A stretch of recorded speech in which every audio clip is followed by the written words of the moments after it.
नमस्कार किसान भाइयों। तो बहुत सारे किसान भाइयों को दिलचस्पी लहसुन की खेती में होती है क्योंकि इसकी कीमतें काफ़ी हद तक ज़्यादा ही मिलती हैं और फसलों के मुकाबले में। तो आज हम बात करने वाले हैं लहसुन के कंद का साइज हम कैसे बड़ा कर सकते हैं। तो किसान भाइयों, अगर लहसुन के कंद का साइज आप बढ़ाना चाहते हैं तो इस वीडियो को लास्ट तक जरूर देखें क्योंकि सिर्फ 4 तरीके हैं जिन्हें जानकर आप लहसुन के साइज को भी आप बड़ा कर सकते हैं और एक अच्छा खासा उत्पादन ले सकते हैं जिससे आपको एक अच्छी खासी आमदनी होगी। तो किसान भाई, अगर आपके मन में आ ही चुका है कि लहसुन के कंदों को आप बड़ा करना चाहते हैं, वैसे तो बहुत सारे कारण हैं जिससे हमारे जो लहसुन के कंद है वो छोटे होते हैं, उत्पादन कम मिलता है।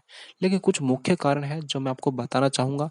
तो उन पर अगर आप ध्यान देंगे तो जरूर ही आपको अच्छा खासा उत्पादन देखने को मिलेगा। साथ ही साथ आपके जो लहसुन के बल्ब हैं, साथ ही साथ आपके जो लहसुन के कंद हैं वो बड़े साइज के आपको जरूर मिलेंगे। तो किसान भाइयों, सबसे पहला आता है कि बुआई के लिए जिस लहसुन के कंदों का आप इस्तेमाल कर रहे हैं वो हेल्दी होने चाहिए और अच्छी किस्मों के होने चाहिए, क्योंकि अगर उनमें बीमारियां हैं या फिर अच्छी किस्म के नहीं हैं तो वे बिल्कुल भी आपको अच्छा खासा उत्पादन देने वाले नहीं हैं। तो आपका जब उत्पादन होगा तो आपके लहसुन के कंद का साइज ज़्यादा बड़ा आपके मन मुताबिक नहीं होगा। तो किसान भाइयों, आपको करना क्या है, आपको ज़्यादा प्राथमिकता देनी है जो बड़े साइज के लहसुन है उनको ही आप इस्तेमाल करें। और इसी के साथ आपको क्या करना है, आपको अपने खेत में अच्छे तरीके से जुताई करनी है ताकि आपके खेत की मिट्टी वो भुरभुरी हो जाए, तो लहसुन के कंदों को बढ़ने के लिए उनको आसानी हो। तो दूसरे नंबर पर आपको क्या करना है, आपको खेती करते वक्त आपको अपनी खेत में उर्वरता का जरूर ध्यान रखना है। आपको अपने खेत में समय पर खाद व उर्वरक देना है। अगर आपके पास खाद उपलब्ध है, चाहे गोबर की खाद हो, वर्मी कंपोस्ट हो, कोई भी कंपोस्ट हो,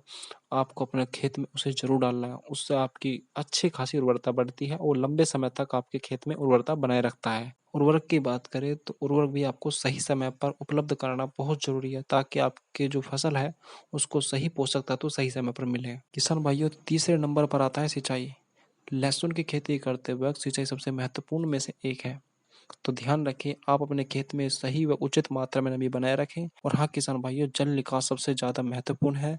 तो आप अपने खेत की व्यवस्था इस तरीके से करें ताकि वहाँ पर पानी बिल्कुल न ठहरे। तो किसान भाई, सिंचाई में तो मैं आपसे यही कहना चाहूंगा, आप अपने खेत में सही मात्रा में नमी बनाए रखें और उसमें लहसुन को सही समय पर पानी देते रहें। नंबर 4 पर आता है खरपतवार। किसान भाइयों, अगर आपके खेत में लहसुन की फसल के साथ साथ खरपतवार भी हो चुकी है तो इसमें क्या होगा, वे दोनों फसलें एक साथ मिट्टी से पोषक तत्व चूसना शुरू कर देंगी और इससे क्या होगा, जो आपकी मुख्य फसल है, जो लहसुन की फसल है, उसको जिस मात्रा में उर्वरक या पोषक तत्व चाहिए और जो आप उसमें दे रहे हैं वो उसे पूरी तरीके से नहीं मिल पाता, तो जिससे अंत में हमें उपज में कम उत्पादन देखने को मिलता है। तो कुछ किसान भाइयों को मन मुताबिक उनके कंदों का साइज नहीं मिल पाता।